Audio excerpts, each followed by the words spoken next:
What's going on, everybody? I'm Christian Stoinev, and this is my little show called Unsportsmanlike Conduct. I'm here in Vegas, not being able to do much since there's quarantine going on and we're all dealing with this virus. So I'm going to start my own little show in my own little homemade studio, and you guys are welcome to come along for the ride. We're going to have guests on the show. Next episode, my man Frank from Line Maker Sports is going to join us. There's going to be a lot of talking about sports betting on this show, so we will give you a little preview of what that is like. And for those of you who don't know how to sports bet, don't worry, we got you covered. We will let you know what that is all about, and maybe you can start doing a little bit of gambling here and there. I do $5 bets, so I'm not much of a gambler, but it's fun. It keeps your eye on all the games pretty much, since you got a little bit of interest in them now that you got some change going. So we're going to start today, and we're going to go through some sports highlights, all the football games from this past weekend in the NFL. We're also going to talk a little bit about a big NBA trade that happened right now, literally like an hour ago. And also, I just finished watching the Wednesday night football game between the Steelers and the Ravens. Obviously, this game had been delayed for about 5 days. It was supposed to be, I believe it was supposed to be the Thursday game. It got moved to Monday, then Tuesday, and now we had some Wednesday afternoon football. Actually, it was an afternoon game. In this game, Robert Griffin III started for the Ravens because Lamar Jackson has COVID most likely, and so he didn't pass COVID protocol. So he was out. Robert Griffin III finished 7 for 12 for 33 yards and a pick six. So not a great stat line. They threw in the backup Trace McSorley, who's I guess the backup to the backup. And he actually didn't do too bad. He went 2 for 6, got lucky on one of the throws. It was a long touchdown pass, so he had a touchdown on the day. But this was all Steelers. It was pretty much a boring game. The Steelers won 19-14, and they improved now to 11-0. They're 6-0 at home. So they might be able to run the table. We'll dive more into this with Frank on the next episode. But first and foremost, let's start with the highlights from this past weekend. All right, so we'll pick it up in New York, where the winless Jets took on the Dolphins. The Jets got on the board first and go up 3-0, but then Ryan Fitzpatrick on 3rd and 8 in the red zone finds Mike Gesicki for the touchdown, and the Dolphins here go up 10-3. And then it was time for the Dolphins defense to take control. Landon Roberts with a couple huge plays here stops Frank Gore on 4th and 1. Get the Dolphins the ball back on the turnover on downs. And then a couple possessions later, it's Landon Roberts again, getting to Sam Darnold here as the play completely broke down. So the Dolphins again get the ball back, and on 3rd and 5 with just under 7 minutes left in the fourth quarter, Fitzpatrick touchdown to Adam Shaheen, and that does it. The Dolphins go on and they win this one 20-3. The Jets are still winless. Now we go to Buffalo, where Justin Herbert finds Keenan Allen here to tie up the game at 7 in the first quarter. But then there's a missed extra point, and trust me, these get on my nerves. This should be like a free throw, and when guys miss free throws, it's not good. So we move ahead to the second quarter. Here, Josh Allen with the trick play to Cole Beasley, who then throws into the end zone for Gabriel Davis, puts the Bills up 14-6, and they took control from there. Eventually here, Josh Allen takes the quarterback scramble on 2nd and goal, dives into the end zone, 24-6, Bills full control and looking like they're taking this home win easy. But then here in the fourth, under a minute to go, and here we go. All right, Justin Herbert trying to make something happen, throws the Hail Mary pass on 4th and 27, and it's completed. Completed pass, but then of course the Chargers go on 1st and goal and run the ball, which made absolutely no sense. Obviously, that was the ball game right there as the clock ran out, and the Chargers lose this one 17-27. The Bills looking good. Off to Atlanta we go, where Matt Ryan here in the second quarter throws to the back of the end zone and finds a wide open Calvin Ridley, and that was on 4th and 3. So gutsy call there by their head coach. Falcons go up 13-3, and Derek Carr did not have a good day, ladies and gentlemen. Here he gets strip sacked, and the Raiders take over right before the half, and then Derek Carr again later here throws the pick six to Deion Jones, who takes it all the way back to the house. The Falcons were up 23-3, and this one got ugly for the Raiders. Derek Carr finished with 4 turnovers by himself. The Raiders had 5 turnovers as a whole, and here Matt Ryan, just to add insult to injury, finds Brandon Powell, and the Falcons go up 30-6. And then here, Josh Jacobs trying to make something happen for the Raiders late in the third, but he coughs up the football. And that pretty much was the story of this game. Jacobs looked banged up on the play as well. Falcons rout the Raiders 43-6. To New York we go when Wayne Gallman gets the Giants on the board first, up 7-0. But then the ensuing kickoff, Brandon Wilson all the way to the house. He breaks the tackle, and he is gone, ladies and gentlemen. Gone all the way. Brandon Wilson, 103 yards, ties up the game at 7. So the Bengals, hey, you never know. Joe Burrow out for the year, but they might make some noise here. Take the lead, actually, 10-7 on the field goal. But then the Giants, right back at it, tie the game up at 10. It became a field goal game, pretty much. As the Giants here up 16-10, tack on another field goal and go up 19-10. But backup quarterback Brandon Allen finds T. Higgins here to make things interesting. The Bengals pull within 2. And now with the Bengals having a chance to maybe drive down the field and win it on the field goal.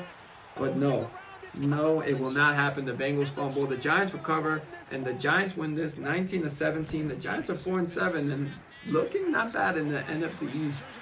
Here we are in Indianapolis, where Derrick Henry took over this game completely. Here he gets the receiving touchdown. Then old man Rivers finds Trey Burton in the back of the end zone to tie the game up at 7. Look like we have a ball game. But Ryan Tannehill here finds A.J. Brown for 70 yards. He runs past the secondary. And ladies and gentlemen, he's gone. No one's catching him. A.J. Brown gives the Titans the 14-7 lead late in the first quarter. Then the Derrick Henry show.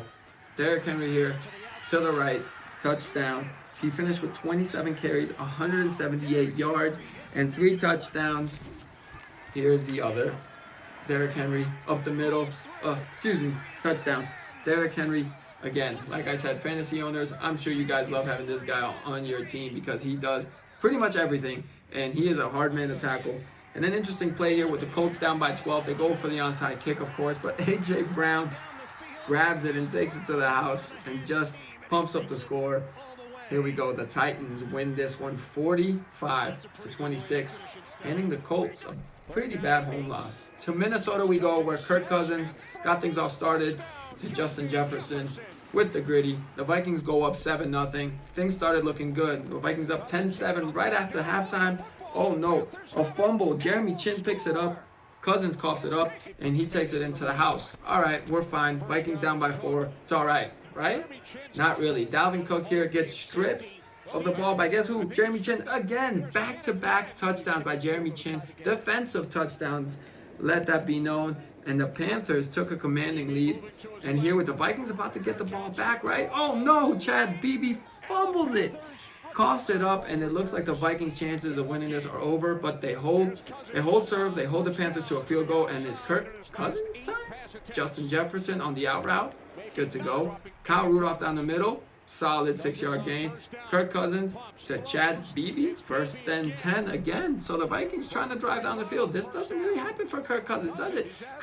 Kyle Rudolph, oh my, they're inside the 10-yard line. And then Kirk Cousins, redemption time. Chad Beebe, get you some. Chad Beebe with the game-winning touchdown, right? 45 seconds left. There's no way the Panthers come back. Oh no, but wait. They drove down the field. 54-yard field goal attempt for Joey Sly, and it's wide left. Vikings hang on, and they win 28-27. And this game here pretty much helped the Vikings stay alive in the playoff picture. As we take you to New England, where James White, puts the Patriots on the board after they were down 10-0. Then you're Kyler Murray to Keyshawn Johnson, a young Keyshawn Johnson, who looks like he has a touchdown with the Cardinals up 10-7. But wait, we take a look at the replay. He's actually short. So the Cardinals go for it on 4th down, and they do not get it. The Patriots defense holds serve. So the Patriots held on right before the half. And into the second half we go with the Cardinals up 10-7. Check this play out. Gunnar Olszewski, 82-yard punt return touchdown. He's gone. No flags, right? Oh, no. Oh, no. Anthony Jennings with the illegal block. You are not allowed to block while facing the opposing end zone. And that's what he did, ladies and gentlemen. It brings this kick back. And that would prove to be very costly, as the Patriots were only able to get a field goal off that drive to tie the game up at 10. Kyler Murray, time to make some noise. Oh my God, picked off by Adrian Phillips. So now the Patriots are in business. But after the Patriots touchdown, here come the Cardinals right back. Kenyon Drake with the touchdown to tie the game up at 17. And Cam Newton drives the Patriots back down the other way. And the Patriots, Nick Folk with the game winner. Patriots win 20-17, and that puts the Cardinals up only one game on the Vikings for that last and final wild card. So in Jacksonville, we play where the Browns take the lead. First, Baker Mayfield to Jarvis Landry. Then Mike Glennon to Colin Johnson on a 46-yard touchdown. And guess what? The Jaguars up 13-10 going into halftime. But in the fourth quarter, Baker Mayfield and the Browns with Nick Chubb here, just too much. Nick Chubb takes it in on 3rd and goal to put the Browns up 27-19. But don't sleep on the Jaguars. The 1-9 Jaguars made this a game. Here, James Robinson, Illinois State alum, I should say. Him and the whole offensive line pretty much score for the Jaguars. Puts them within 2, so they got to go for 2 with just over 2 minutes left. And this is the play that they drew up. Mike Glennon looking, scrambles left, finds nobody. And that does it. The Browns hang on 27-25. They're 8-3 and looking like a playoff team. Now to LA we go, where, oh God, what was that? Jared Goff picked off by rookie Javon Kinlaw, who takes it back 27 yards, puts the 49ers up 14-3.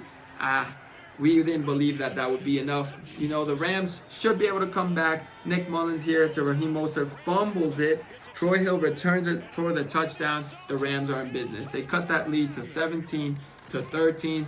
And then in the fourth quarter, Cam Akers takes it in for the touchdown, putting the Rams up 20-17. It seemed like the Rams would take control, but not quite. Robbie Gould here ties the game up with just over 3 minutes left, but the Rams should have been able to capitalize, and they didn't. So Nick Mullins here, Jerick McKinnon, nice play. Nick Mullins again, Deebo Samuel takes it to past midfield and puts the Niners in business. Here we go, Mullins again to Deebo Samuel, who takes it near field goal range. And so now on 4th and 1, 47-yard field goal attempt. Oh no, Jalen Ramsey jumped off sides. So that 47-yard field goal becomes a 42-yard field goal.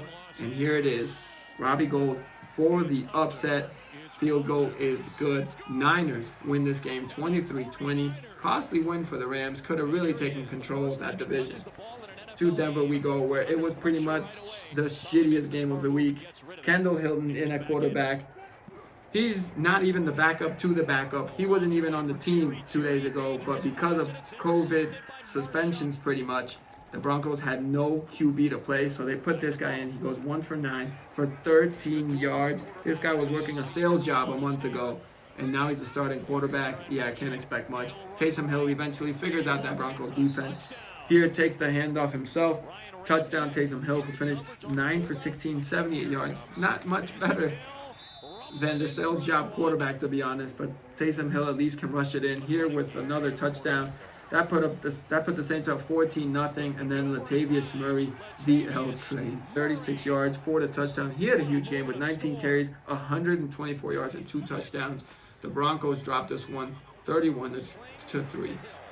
In Tampa, this was pretty much the marquee game of the week, and it turned out being Patrick Mahomes and Tyreek Hill just pretty much playing catch. Tyreek Hill had over 200 yards by the end of the first quarter, not even the first half, the first quarter. He was just clowning that Tampa Bay defense. Tyreek Hill doing it all. Touchdown there for Tyreek. Then Tyreek Hill here, Mahomes on 3rd and 8, launches it. Tyreek gets past his defender, cuts back, and check this out, a little backflip for showboating skills. I'm not sure his head coach Andy Reid wants to see that. That would have been terrible if he would have broken an ankle, but karma, so maybe he learns from that and doesn't do it. Then here Brady with the Bucks, pretty much looking like they had no chance, down 17-0. But don't sleep on him. He finds Ronald Jones here for the touchdown. Then on 4th and 3 in the fourth quarter, Brady launches. Mike Evans gets past the defenders. Touchdown, and we have somewhat of a game, 27-17 Chiefs. Brady, again, with over 4 minutes left, Mike Evans, corner of the end zone, touchdown.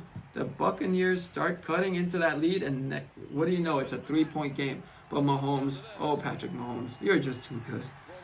Patrick Mahomes finds, guess who? Tyreek Hill, and that does it. Ball game. Chiefs win 27-24. And the Sunday night football game of the week was the Packers and the Bears. And no one really told the Bears to show up. Here, Aaron Rodgers finds Davante Adams for the touchdown, put the Packers on the board first, and they would not look back. They shanked the extra point, of course, but it's all right because they have Aaron Rodgers, who then finds Mercedes Lewis. The Packers in full control from the beginning. Mitch Trubisky started this game for the Bears, and he didn't do too good. Trubisky here picked off by Darnell Savage, who had 2 picks on this game. And then Aaron Rodgers, of course, will capitalize. Aaron Rodgers here scrambles, finds Allen Lazard for the touchdown. Green Bay goes up 20-3 before halftime. And it got a little uglier before it got better for the Bears. Trubisky here trying to make a play on 3rd and 17. Gets stripped of the ball. Preston Smith picks it up, returns it all the way. Touchdown. Packers were up 27-3 going into the half. They finish with the win, 41-25. Aaron Rodgers with 4 touchdowns. Now the Monday night football game was Seattle, Philadelphia. Here, Russell Wilson, DK Metcalf. Big time game. Russell Wilson on 2nd and goal to David Moore. Touchdown. And then the Seahawks, Chris Carson, who started this game. He's back from injury at running back, 16-yard carry. And he takes 4 Eagles with him into the end zone. Touchdown. Seattle goes up 14-0. It was looking pretty ugly for the Eagles, but Carson Wentz did make it up a little bit. Here, Carson Wentz on 2nd and goal from the 3-yard line finds Dallas Goedert, who puts the Eagles on the board right before halftime, and hey, we have a game. 14-7. Seahawks still up, but the Seahawks defense steps up. Here, Jamal Adams chases down Carson Wentz, sack. Then on 4th and 4, the Eagles going for it, and it's picked off by Quadre Diggs. And now with this game pretty much over, 20 seconds left, the Seahawks up 23-9.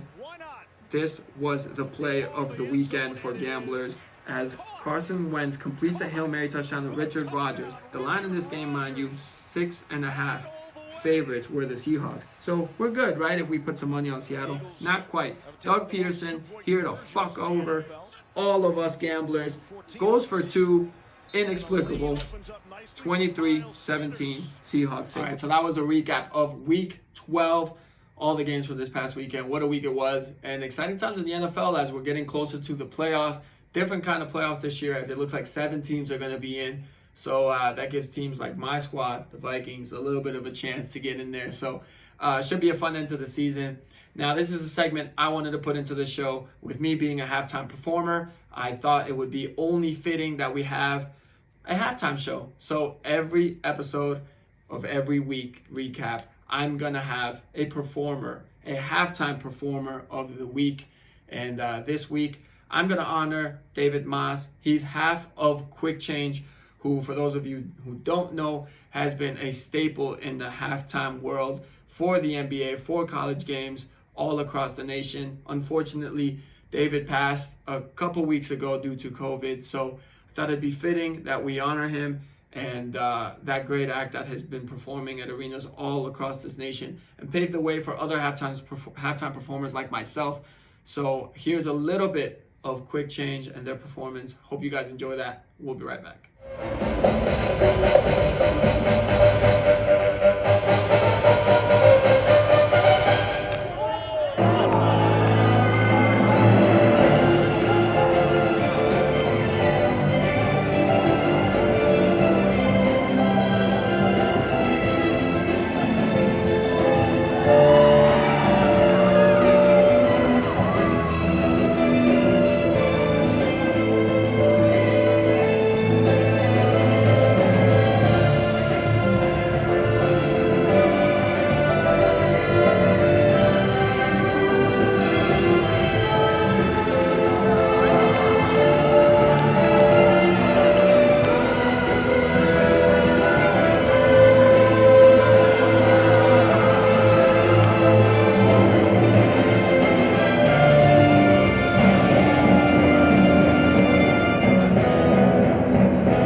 hope you guys enjoyed that. That was our halftime performer of the week.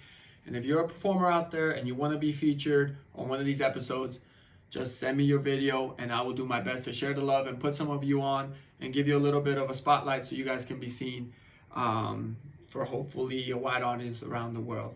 All right, without further ado, we got to talk about the NBA. Big trade today as the Houston Rockets and the Washington Wizards somehow got a trade done within a couple hours. I heard that it took not much than this afternoon for this trade to go down. They hadn't spoken in months, the GMs hadn't, and all of a sudden the Rockets land John Wall and a first-round pick, and the Wizards get Russell Westbrook. Interesting trade to me that feels like a lose-lose. I feel like I don't really know what to make out of this trade. I think Russ is a awesome player.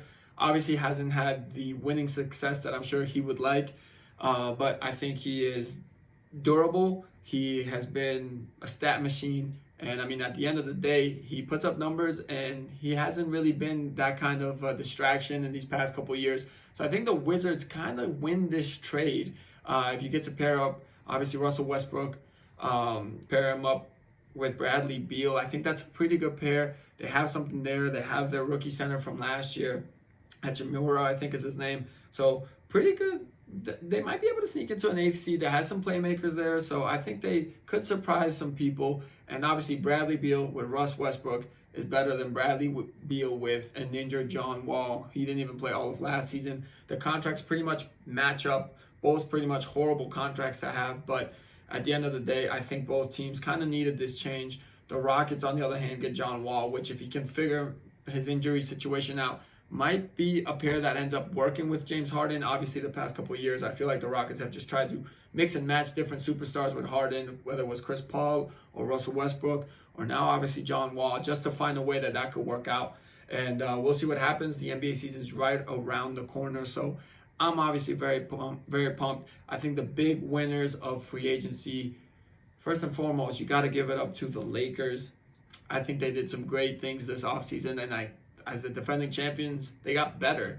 Obviously, a couple of acquisitions with Dennis Schroeder. They also got Montrezl Harrell over from the Clippers, Marc Gasol. So big-time signings. They didn't really lose much. Obviously, they kept LeBron. They kept Anthony Davis. So that team's still going to be, I would expect to be number one in the West. And I don't think any of the other teams in the West really got better. If anything, they just stayed the same.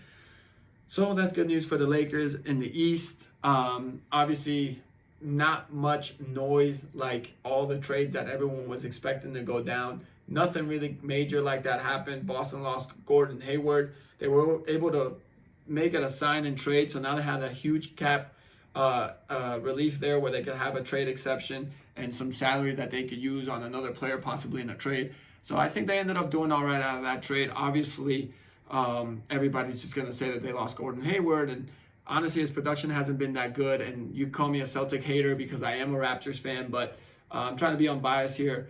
I think the biggest thing they're going to lose with Gordon Hayward is just a threat, because I think that his numbers is something that obviously they can fill up in the stat sheet with some of the rookies, whether it's Romeo Langford from last year coming through or just some of the other people that they have on that team. They're a very talented squad, so I think they'll be just fine without Hayward. Jason Tatum, obviously pretty much becoming a superstar right in front of our eyes.